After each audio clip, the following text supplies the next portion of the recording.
Mark, the three-point line is obviously a huge conversation when it comes to the Celtics. What did it take from your group to flip that tonight and win that battle? Tricky, because there's a variance in basketball, and I'd be careful rushing to too many conclusions in a single game sample. I thought in the first half we got good threes that didn't go down on a lot of plays, and I thought that contributed to being down 10 on our end, and I thought they got some decent ones in the second half that didn't go down. But in terms of what we could control, I thought our physicality in the second half was completely different. Our disposition was completely different on that end of the floor, whereas in the first half they kind of went where they wanted to go. The ball went where it wanted to go. And against a team of that caliber, you're going to be giving up 65 points in a half when you allow them to do that. And then your second unit, the bench, was really productive and seemed to turn the game significantly into the third quarter, beginning of the fourth. What did you see from them? Great confidence. I thought Jay Will went in there with his chest out. Wiggins, again, great second half performance from him. Isaiah was stable. K-Rich gave us solid 3 or 4 minutes to start the fourth. We turned the game there to start the fourth with Shea on the bench. That unit did a great job of getting a lead. But 1 through 9, everybody that went in the game tonight contributed to the game. Mark, you were just talking before the game about having a compound efforts and in light of missing a guy, you've been missing Chet for so long. How have you guys sort of compounded efforts to kind of mimic or replace him? And I guess what did that take tonight against this Boston team? Well, like I said before the game, it's never like 1 for 1. It's not like, this guy's out, so you need, this guy to do exactly the same thing. You just need the whole to be better than the sum of the parts, depending on who the parts are. And the guys tonight did a great job of playing together, working again through the game together. It wasn't a perfect game. I don't think we were ourselves in the first half, and we pulled together in the second half. And again, it's been a theme this week at parts of the game where we could have frayed. The guys relied on each other, trusted themselves, and we have to be who we are, in these games. And I thought we were that in the second half. And obviously, Shea's 7 years in, but like his sample of high leverage games maybe isn't as big as other players because you guys have really been looked for this year, but you guys have been maybe this good since last year. Like, what is it about him that makes him so ready for these high leverage games from wire to wire? I think confidence, the work that he's put in. I wouldn't underestimate the amount of games like this we've been in now, for the last couple of years. And it's not just him. We're all in the process of forging ourselves into an actualized team. That's an actualized team. That team has been the best team in the league for a couple of years. They've gone through playoff hardships. They've got 8 years of experience with their core. And they've gone through a lot of ups and downs and had to persevere in those to forge themselves into the team that they are. And in the first half, they just outclassed us on that, of calling it like it is. And we are in the process as a team, not just Shea, not just one guy. We're in the process as a team of forging ourselves into whatever version we're going to be. And these experiences are important for us, regardless of whether or not we, play a first half where we're 10 points worse or we play a second half where we're better. Mark, where specifically did you see the differences in physicality in that second half? Because in the first half, it did seem like they were pushing you around a little bit, and that script flipped in the second. It was everything. I mean, it was point of attack defense. It was we were switching a lot because of Porzingis, and those switches were sloppy in the first half. They were tighter in the second half. They're trying to post the mismatches. First half, they just no pressure on the ball, no pressure on the catch. Second half, more pressure on the ball, more pressure on the catch. And that allows you to get your help in the game. And so it's not complicated, and I thought that was the case against Minnesota the other night. We were down at halftime. They kind of moved the way they wanted to move. Third quarter, the physicality, the pressure amped up. It's not schematic. It's nothing tricky. It's just, guarding your guy with great intensity and, again, being who we are. That's who we need to be. And in the first half, that's not what we were. Second half, that's who we were. When you talk about flipping the switch, a lot of people think about offense, but you guys seem to flip the switch defensively. I don't want to minimize everything you do to just flipping the switch, but especially these last few games, what would you attribute that sort of flip to? We're not flipping a switch. It's not that. It's we have an identity that we want to play to on both ends of the floor. No team stays in a perpetual state of that. When you're not where you want to be, You got to get back to where you want to be. And we were not where we wanted to be in the first half of that game tonight. And we reconnected to that in the second half. But it's not a switch. It's not a scoreboard thing. It's an identity thing, and we have to be who we are. And we have to know who we are, which I think we do, because that's why it looks like it's quick. And then we have to go be that for as many of the 48 minutes and as many of the 82 games we can. Shea, the other night in postgame, just basically cut off a guy and said how excited he was to sort of play the Celtics. They won the championship. They wanted to show that they were this. After this is all over now, would you say it's a measuring stick game? Every game's a challenge, and every game's an opportunity to get better, And so there's a different challenge every single night in the NBA season. Every game tests you in different ways.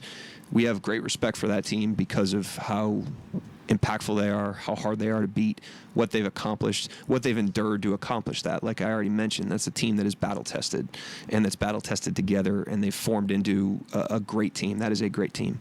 And so to test ourselves in that way against that team, we love that challenge, but we love every one of the 82 challenges. The other thing I'll say is this week we've trailed at halftime 4 straight games, and our crowd's been unbelievable. When we go to Boston, we're not going to have that crowd. We're going to have an opposite crowd. They'll be ready to punch us back.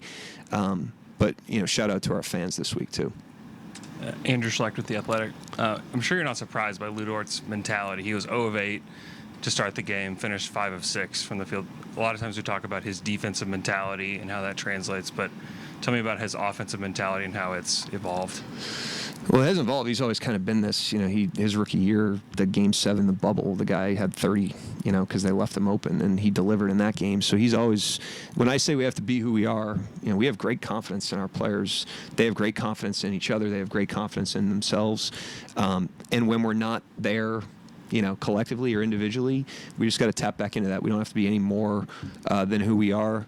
And he steps into those plays with great confidence, and has always been a gutsy player on both ends of the floor. He's just an elite competitor. You talked about some of the adjustments and changes in the second half with the defense just as a whole against them, but Jaylen Brown in particular, he starts out 8 of 12, 21 points in the first half. He goes scoreless in the second half. The only stats he records are 2 turnovers. What went into slowing him down? We moved Dort on him. First of all, Dort started the game on Tatum, and Dort went to him once he got it going.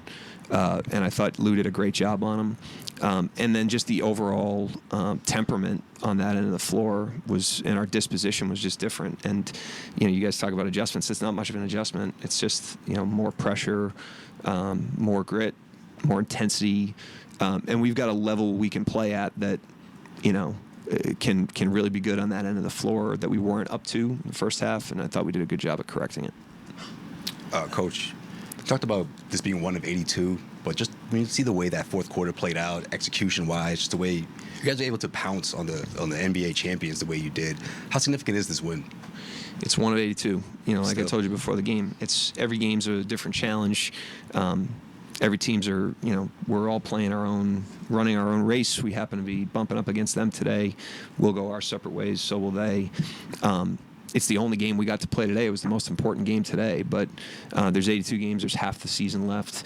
The reason we're in the position we are right now is because we've improved and we've had our head down and been very present in the competition, and if we want to continue to improve, that's what we have to continue to do.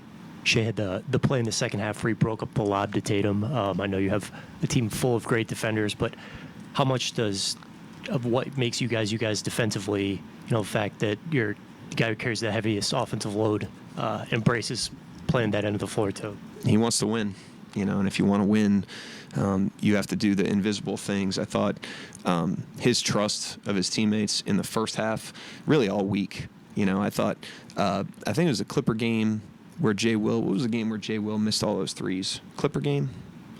Yeah, I think he missed a bunch of threes in the Clipper game. Shea's throwing it to him early. The guy couldn't make a shot. He sticks with it.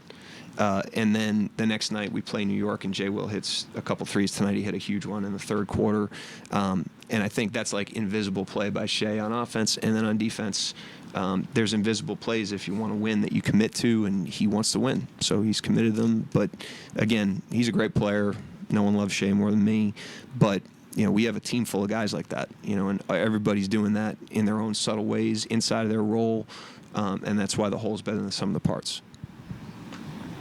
Go ahead, Daniel. Back to Lou switching on Jaylen Brown. Correct me if I'm wrong, but him and Kaysen, I think they switched assignments last game also. Was that the plan going in, or is this how the game was going? Well, there's things Kaysen does better than Lou on defense, so sometimes we switch those up, and it's because Kaysen has strengths for individual matchup. But Lou is a disruptor, and so when a guy's got it going, he's a great guy to put on a guy like that because he's disruptive. He's not reactive. He's going to make you deal with him. But he's had, if you just look at this season alone, the performances he's had defensively on people, this one won't get the same shine because he still ended up with 20 or whatever, but he's done an unbelievable job on the best players in the league, and he does it every single night.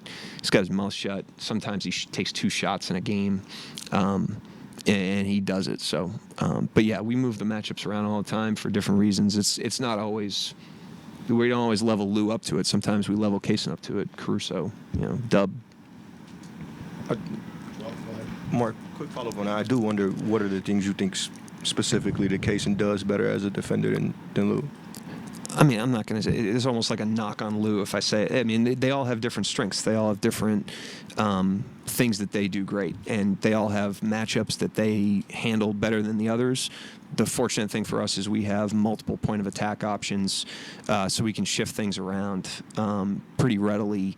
But they're all great players for different reasons, and we just try to leverage the strengths they have. Awesome. Go ahead. We'll go Joel, Cliff, then we're done. Go ahead. We'll go Riley. I was just curious if you have any comparison or similarities to how you used Al Horford as a high post creator and now Hartenstein. Is that kind of a foundational skill or anything? We've learned from every player we've coached. The system's evolved over time. We always try to bend what we're doing to the strengths of our personnel.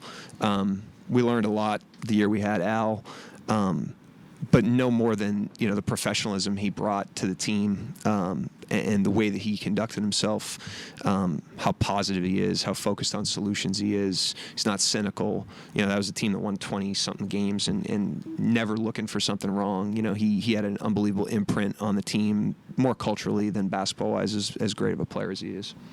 Last question for Cliff, then we'll do players next. All right. Yeah, you had Wiggins, shoot extremely well late against New York. You have Dort do it today. How critical is it when you have guys that are not your primary scorers have moments like that where they kind of, in a way, take over? Yeah, we're not surprised when they do. They're really, really good players. And I think, like I was saying about the Jay Will thing, when we continue to trust each other and throw the ball early, and trust the pass and trust the open guy, that allows guys to work through the ups and downs that are natural in shooting the basketball. And so the team's done a great job of that. So when you see guys like Lou turn around the second half, you see Wiggins turn around like he did this week, Jay Will on the back-to-back, it's a byproduct of the way we're playing and the trust that the guys have in each other. Thanks.